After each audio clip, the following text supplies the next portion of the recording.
Assalamualaikum warahmatullahi wabarakatuh. Halo, bertemu kembali dengan Ibu Siti Mariatun pada materi Bahasa Indonesia. Kali ini kita akan belajar materi teks cerpen. Sebelum belajar, siapkan dulu alat tulisnya, berdoa dulu agar semuanya bisa berjalan dengan baik seperti yang kita semua inginkan meskipun pembelajaran kita masih pembelajaran jarak jauh. Nah, pada materi kali ini kita akan melanjutkan materi yang kemarin. Ketika kemarin kita sudah mengidentifikasi teks cerpen, kemudian menyimpulkan teks cerpen, kali ini kita akan belajar setingkat lebih maju lagi sebelum sampai pada titik akhir kita menulis teks cerpen. Pada materi kemarin, Ibu coba mengingatkan, kita bisa mengidentifikasi teks cerpen, jadi dari situlah kalian tahu ciri dan karakteristik dari teks cerpen itu sendiri. Dari situ kalian tahu betul, oh inilah teks cerpen. Kemudian kalian juga bisa menyimpulkan dan ternyata dari hasil pembelajaran kita kalian tahu bagaimana tekniknya, caranya menyimpulkan teks cerpen yang merupakan karya fiksi yang tentu saja berbeda dengan karya non-fiksi. Nah, untuk lebih jelasnya, karena kalian sesegera mungkin ingin menulis teks cerpen, Ibu akan mulai pembelajaran kita kali ini. Materinya menyusun teks cerpen, kompetensi dasarnya adalah menelaah struktur dan aspek kebahasaan cerita. Nah, ada dua kemampuan, struktur dan aspek. Kemudian tujuannya apa? Tujuannya adalah mampu menentukan struktur, mampu menentukan aspek kebahasaan, mampu menelaah struktur, dan mampu menelaah aspek kebahasaan teks cerpen. Tujuannya apa, Bu? Kita belajar teks cerpen dari kemarin. Tujuannya adalah bisa secara batin, bisa secara fisik. Batinnya ketika kamu membuat sebuah karya, kamu bisa menyenangkan orang lain. Fisiknya adalah ketika kalian mampu menghasilkan sebuah karya dan karya itu bisa dipublikasikan dan dinikmati banyak orang, tentu tidak salah, tidak heran bila ada pundi-pundi masuk ke kantong kamu untuk sekedar membeli buku atau apa, atau bahkan mungkin bisa jadi membeli rumah. Kamu akan menjadi seorang cerpenis yang luar biasa. Nah, sekarang kita akan masuk ke pembelajaran. Bagaimana sih alur pembelajaran PJJ kita kali ini? Satu, pendahuluan, Ibu sudah buka. Kemudian kegiatan inti virtual. Kalian akan diskusi secara virtual seperti biasanya melalui Line atau WA.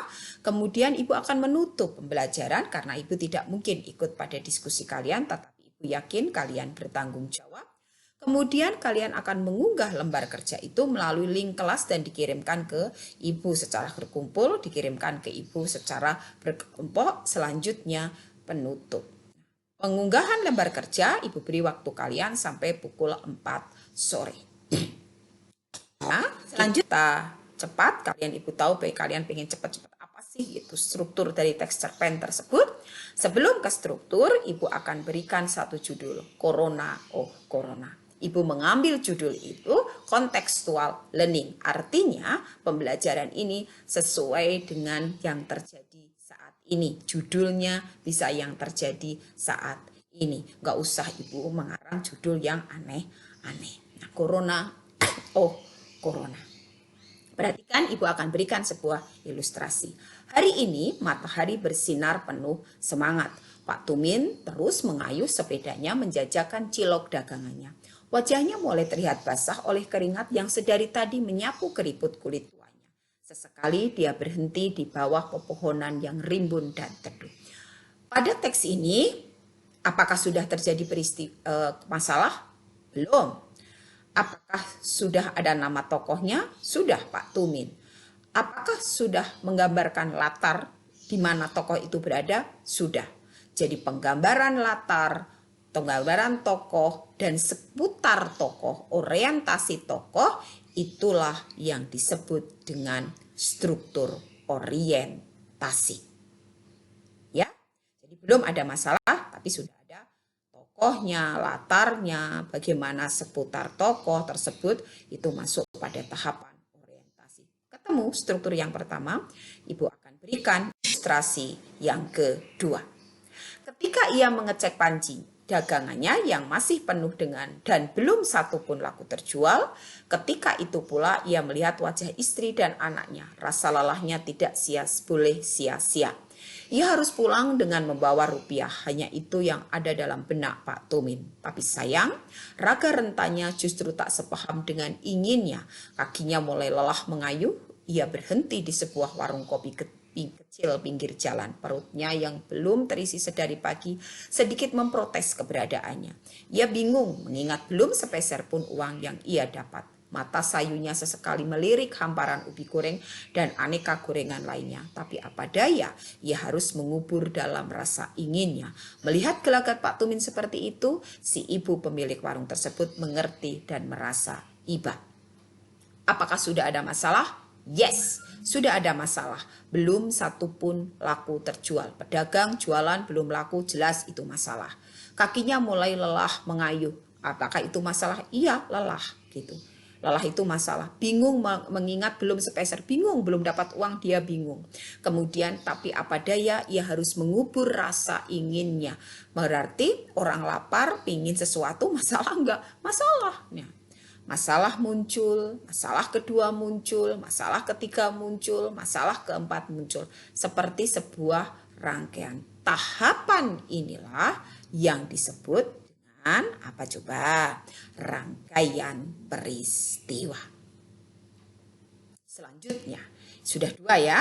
Kita lihat struktur yang Struktur yang ketiga, stop Pak. Sebaiknya Bapak jualan di desa lain saja.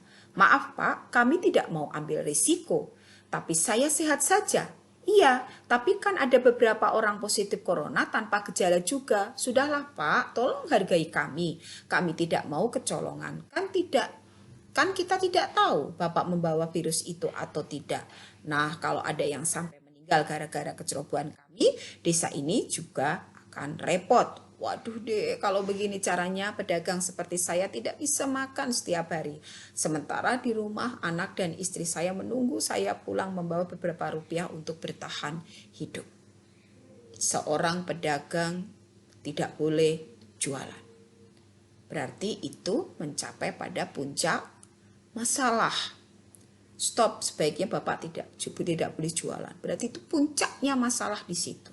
Nah, kemudian jelas dia tidak akan bisa membawa serupiah pun uang ke rumah.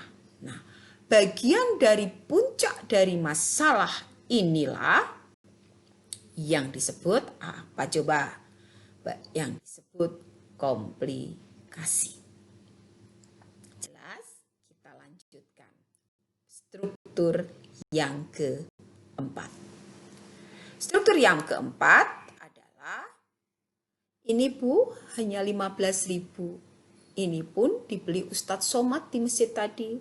Alhamdulillah Pak, kebetulan pas beras sudah mau habis, bisa untuk beli beras sedapatnya saja.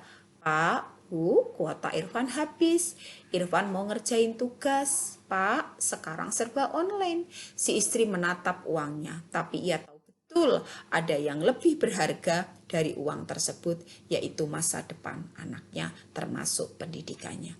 Ya sudah, ini buat beli kuota sana, tapi hanya segini uangnya nak. Sang suami menangis terseduh mencaci ketidakmampuannya. Pak, insya Allah ada rezeki. Untuk besok si istri memeluk suaminya. Tidak ada kemarahan di sini. Meskipun tidak ada uang. Semua bisa menerima, semua bisa mengerti, semua tidak ada masalah. Meskipun sebenarnya ada karena tidak ada uang, tapi semua bisa menerima dengan lapang dada.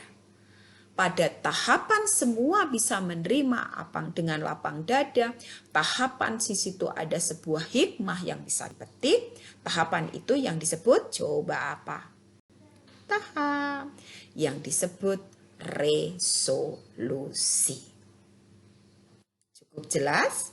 Nah, sekarang Ibu akan berikan skema dari struktur teks cerpen. Pertama, orientasi. Setelah orientasi, muncullah rangkaian peristiwa. Setelah itu ke komplikasi. kasih puncak dari masalah. Kemudian semuanya akan diselesaikan pada tahapan resolusi. Boleh nggak Bu, struktur ini dibolak-balik? Jelas, boleh. Nggak ada masalah.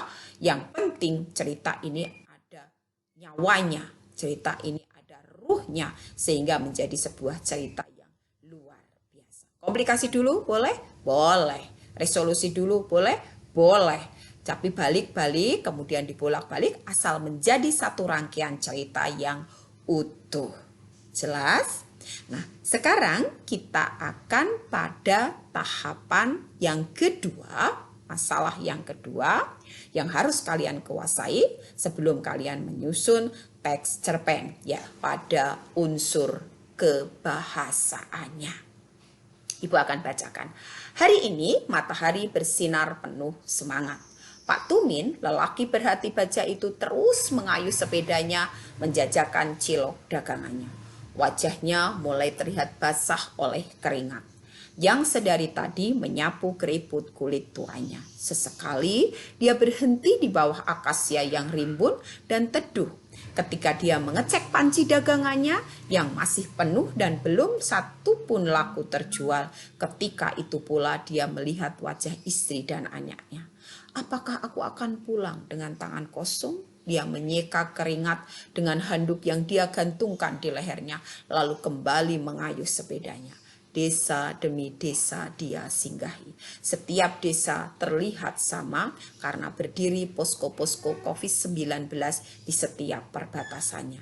Mengingat memang sedang marak dan merebaknya virus yang berhasil mengguncang dunia akhir-akhir ini. Kondisi yang melelahkan membawanya pada warung kecil di pinggir desa. Punten Bu, ngiring calik, mangga Pak, jawab ibu warung. Perutnya yang belum terisi sedari pagi sedikit memprotes keberadaannya. Ia bingung mengingat belum sepeser pun uang yang ia dapat. Perhatikan bagian yang ibu beri tanda merah. Hari ini berarti ada penggambaran latar. Berhati baja. Berhati baja ketika kedua kata mempunyai makna khusus itu bisa masuk ke ungkapan. Ketika di dalam satu kalimat bisa masuk majas. Wajahnya mulai terlihat basah oleh keringat. Yang diberi tanda merah berikutnya. Wajahnya mulai terlihat basah oleh keringat. Berarti ini masuk ke kalimat deskripsi. Menggambarkan. Kemudian dia itu berarti masuk ke kata ganti. Ingat, sudut pandang orang pertama, orang ketiga. Orang pertama biasanya menggunakan kata aku, orang ketiga biasanya menggunakan kata dia atau disebut namanya langsung. Yang berikutnya, apakah aku akan pulang dengan tangan kosong? Ini sebuah pertanyaan. Pertanyaan ini pertanyaan yang sebenarnya tidak memerlukan jawaban. Pertanyaan inilah yang disebut dengan pertanyaan retoris. Kemudian virus yang berhasil mengguncang dunia. Virus berhasil mengguncang dunia. Benda bisa kecil bisa mengguncang dunia, berarti itu masuk pada majas personifikasi. Yang berikutnya, punten, ada di situ ada kutipan langsung, berarti masuk kepada kalimat langsung. Ini pembelajaran waktu kalian kelas 7. Kita lihat, apakah benar identifikasi kita?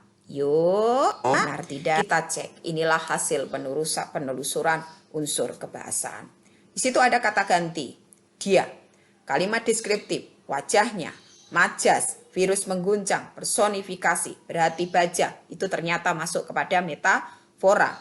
Kalau itu dalam satu kalimat. Kalau dalam satu kata itu berarti ungkapan. Berarti ibu akan garis bawahi seperti ungkapan atau metafora. Kata benda khusus, akasia. Kenapa ibu memberikan kata akasia di sini? Kenapa sih tidak pohon saja?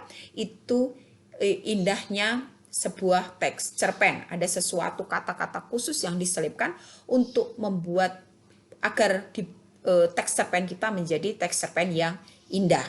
Kemudian di situ ada kalimat langsung, ada kutipan di situ, punten Bu, ngiring calik, kemudian mangga Pak, jawab ibu warung, ada kutipan. Kemudian koma, tanda kutip, kemudian berwarung. Kemudian yang terakhir pertanyaan retoris. Apakah aku akan pulang dengan tangan kosong? Artinya pertanyaan yang tidak memerlukan jawaban. Cukup jelas penjelasan dari Ibu? Kalian luar biasa. Nah, sekarang kita akan coba simpulkan bersama-sama. Nah, berapa sih unsur teks cerpen tadi? Untuk teks cerpen itu ada 4, yaitu orientasi, rangkaian peristiwa, masuk pada komplikasi, puncak dari masalah, kemudian semua bisa memahami, semua bisa menerima, itu berarti masuk pada tahapan resolusi. Dan posisinya Ibu ingatkan sekali lagi, boleh dibalik, bolak-balik. Nah, selanjutnya, apakah unsur yang biasa ada di dalam teks cerpen? 1, kata ganti, itu biasanya masuk ke sudut pandang. 2, kalimat deskriptif. 3, majas, ungkapan biasanya juga bisa masuk, kata benda khusus, kemudian kalimat langsung, dan pernyataan retoris, pertanyaan retoris. Ibu ulang, pertanyaan retoris. Ini adalah unsur kebahasaan yang ada. Cukup jelas bagaimana pembelajaran kita kali ini? Senang bukan? Meskipun tidak bertatap muka, kalian cukup senang ketika melihat dengar suara Ibu. Ya, apalagi kalau udah ketemu dengan Ibu. Oke. Nah, untuk mengukur kemampuan kalian sebagai bentuk post-testnya dikerjakan secara berkelompok, berikan lembar kerja. Nah, Ibu akan memberikan lembar kerja ya. Lembar kerjanya adalah bacalah cerpen pada link ini. Di dalam link ini banyak sekali cerpen. Kalian hanya konsen 1 cerpen, yaitu Semangat Seorang Guru. Kemudian tugas kedua, identifikasilah struktur dari teks cerpen tersebut. Strukturnya. Jadi mana yang termasuk pada orientasi, mana yang termasuk pada rangkaian. Di kutipan saja, diambil satu kutip saja. Kemudian yang ketiga, identifikasilah unsur kebahasaannya. Jadi kamu cari, oh ini kalimat langsung 1 kutipan, oh ini kemudian kalimat deskriptif 1 kutipan, begitu. Jangan ditulis semuanya. Nah, ini bisa kamu tulis dengan menggunakan PPT seperti yang PPT Ibu buat sekarang, biar menarik tulisannya dan kamu akan akrab dengan IT. Nah, itu saja anakku pembelajaran kita kali ini. Sebelum diakhiri, sebagai bentuk nilai karakter pada kalian, karena Ibu tidak hanya mengajar pengetahuan, Ibu juga mengajar sikap kalian, Ibu selipkan kalimat motivasi. Barang siapa tidak mau merasakan pahitnya belajar, dia akan merasakan hinanya kebodohan. Hayo belajar anakku untuk menjadi anak yang cerdas dan berguna. Karena kalau kamu bodoh, kalau kamu tidak mau belajar, kamu akan menjadi anak yang bodoh. Ketika menjadi anak yang bodoh, kamu akan diakali oleh orang lain. Akan dilicikin oleh orang lain. Jadi jangan jadi anak yang bodoh. Meskipun PJJ, belajar, dan terus belajar galmi ilmu sebanyak-banyaknya. Demikian anakku, apabila ada kalimat Ibu yang menyinggung perasaan kamu, Ibu mohon maaf yang sebesar-besarnya. Tetap semangat, tetap stay at home. Billahi taufiq wal hidayah. Wassalamualaikum warahmatullahi wabarakatuh.